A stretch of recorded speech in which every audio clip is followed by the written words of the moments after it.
Democratic leadership in an organization involves the redistribution of power and authority between employees and managers to provide employee involvement in decision making. Let's start by noting that there is a conceptual difference between leadership and authority. Authority is formalized power conferred upon an individual to engage in certain activities sanctioned by some person or institution with the power to confer the authority. For example, if you are elected to the Senate, the citizens of your state have conferred upon you the power to represent them. In the private sector, a board of directors confers upon the CEO certain powers to implement board policies. Leadership, on the other hand, can be thought of as the power of an individual to influence others in belief or action. A leader may or may not have formal authority, and someone with authority may or may not lead. In other words, leadership isn't a position or office one holds, but a behavior.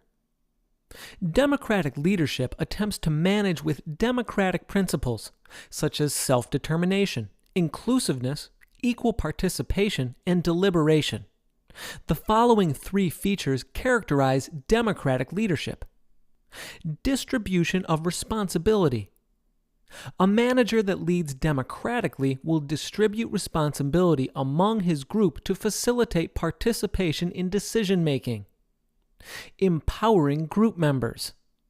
Leaders must empower their members so that the members can accomplish their responsibilities. Empowerment includes providing training and education necessary for delegated task completion. Aiding group decision-making process. A major role of a democratic leader is to ensure democratic deliberation in making group decisions. This means that a leader should act as a facilitator and mediator between group members and ensure that a psychologically healthy and respectful environment is maintained. Democratic leadership in the context of managing an organization has some advantages and disadvantages.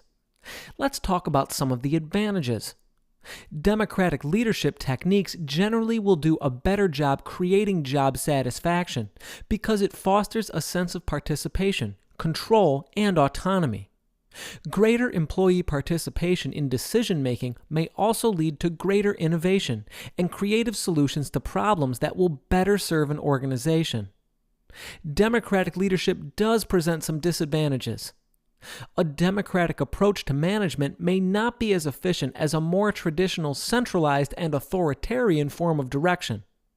Consequently, it may be more costly to the organization in time and resources. Accountability may sometimes present a problem.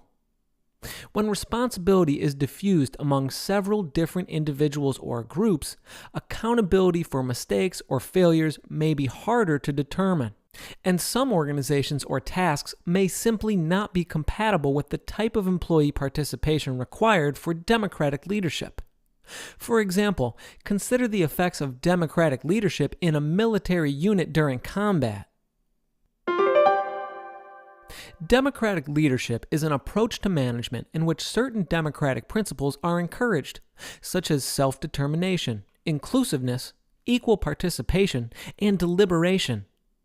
While the manager in a group may be the only one with formal authority, other members of the group can serve leadership functions by influencing other members' beliefs and behaviors.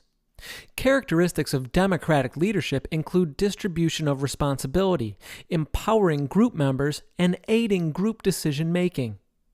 Advantages of democratic leadership include creating employee job satisfaction and encouraging innovation and creative solutions to organizational issues and problems.